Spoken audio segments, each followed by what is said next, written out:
And I helped. I would be disingenuous if I didn't tell you I helped Josh with that vision. But I knew more or less what he could get away with, because I've had other kids like that. Customers will constantly raise the bar of expectation for companies. The internet is a giant lab experiment for corporate America, and those companies that recognize this and play well within the rules of ambiguity and fluidity will survive and win. Nothing is cast in concrete. 7, the best form of customer service is self-service. Constantly empower customers to get their own answers themselves. This is a huge differentiator. 8, clock speed of business is constantly accelerating. Time really matters more than money. Money you can sometimes get back, time you can't. Most, even bright, underestimate the value of time. Think more in terms of return on minutes than return on investment. 9, get in the digital game fast, no matter how small. Launch, listen, learn, then relaunch. 10, size the enemy of speed. Speed to react matters more than size of company. You all react too slowly. Everybody in this room, with no exceptions. 11, good leaders make sense of change in the world, then impart that insight to them. 12, shifting things change. When life is good, it's tougher than when things are bad, but you should constantly be shifting, morphing. 13, people want to be led by strong leaders, and good leaders are constant students. 14, the job of the CEO is not to be the smartest guy in the room, but to attract other smart guys to work for him. The group brain is far more powerful than the individual brain power. Most of the people that are on your teams are Nimrods. Nimrods defined as minus intellects. I don't give a fuck if they got 30 years experience. They got 30 years experience, 1 year 30 times. Current accounting and measurement systems and metrics are outdated for the new economy companies. 16, human capital is the new currency of the digital economy. 17, technical change is a subset of greater change, cultural change. 18, good is the enemy of great. Amen to that. When we get good, we usually quit. 19, great DNA encoding of people and values, not ideas, in young companies early on will create the truly great and lasting companies later. 20, it is not important what we do, but whom we do it with. A fucking man, and that's what the Dream Team's all about. Great companies didn't start with what they planned on doing, but they started out great by who they picked to do it with. People should get on the bus not for where you're going, but because they like who is riding on the motherfucking bus with them. The bus will also change directions, but the bonds of good people won't. 21. Always put your best people on the best opportunities, not biggest problems. This is the hardest fucking part for me. I've historically put the smartest people. Okay, I know you handle it. The best people are on the biggest opportunities, not putting out fires. And that's still hard for me to do after 45 years. And then invariably I'll say, I'll do it. And then we're working in the business, not on the business. 21, always put, I said that, okay. Stockdale paradox. Admiral Stockdale survived 7 years of torture in Vietnam, not by being overly optimistic of being rescued within weeks, but being realistic of knowing it could be years. The other optimistic American POWs around him died from broken expectations and hearts of hoping to be rescued within weeks. Realists are brutally honest with themselves that they still have an unswerving belief they will prevail. Failure is not an option, even in the face of great adversity. Just know what your adversity really is. 23, CEO's most important task, never stop becoming qualified for the job. 24, flywheel effect. And this is really important when you're starting out, guys.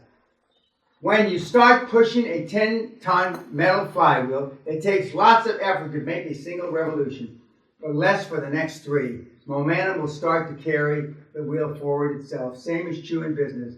It's tough and slow to build momentum and inertia, but before long, it starts spinning under its own force. After a while, multiple revolutions will create evolution. 25, use technology only after you have momentum, not to create it. Technology is simply an accelerator momentum, not a creator of it. 26, building a great company means you're building something worthy of lasting. Question, how do you know if your company is worthy of lasting? Answer, does it stand for something great to someone? 27, dream now and then they will come true. 28, great companies do two things well. They preserve core values and purpose. 2, changes operating practices, technologies, and culture as needed. Summary, human talent is the currency of the new economy. Good is the enemy of great. Time is more important than money. Be a hedgehog, unswerving, single-mindedness. Know who you want on your bus in the work in life. Build something that is worthy and stands for something to someone. Take the time and dream. Your dream team is the bus. You will live and die on who you bring in. You will live and die. And yes. Do boards evolve over time? Yeah, they can. Well, I mean, some of these guys are going to be old gits. And I'm an exception to that rule. That not all old gits want to work forever. And in the kids' boards, there's only 2 or 3 guys on all the boards of all the companies that are older than I am. There's 2 or 3 guys, maybe 3. There's 73 and 74. But that's I have one board 80. I got 80.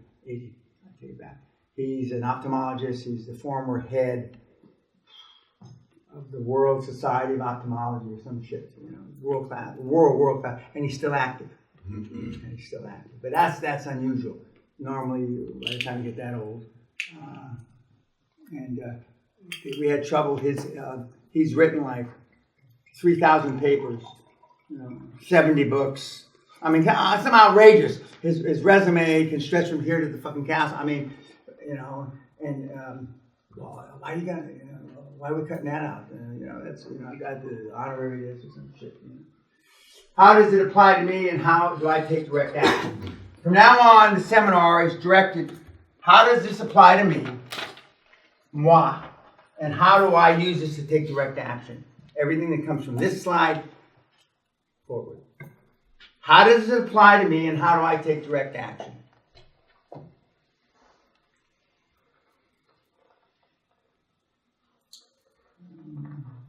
I shouldn't remember what that fucking slide, the next slide is, but 7 steps. Okay, so now this is where the, shall we say, the rubber hits the road, because we go through them not ad nauseam, but in some detail. And some of the things I've already got ahead of myself, and the reason why I skipped 20 or 30 slides is because I answered the questions that were pertinent to those slides, and so we don't need to spend time on them. Questions about Josh, Greg, anything that we've covered heretofore.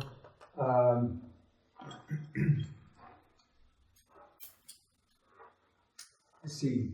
You have homework. The goals were there. You have any? Did I send? You got the Elon Musk deal, right? Yeah.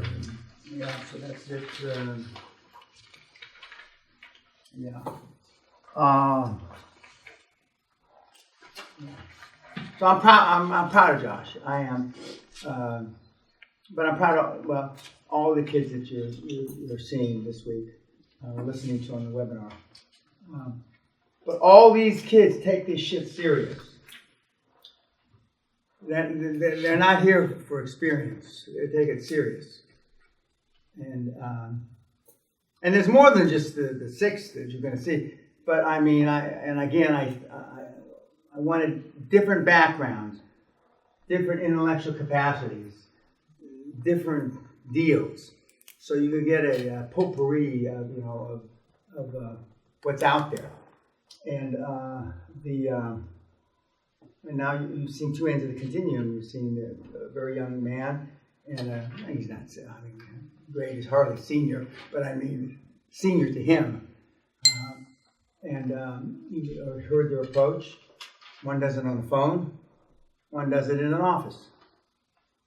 One works full time doing something else. One doesn't. So you can't get much more different than that.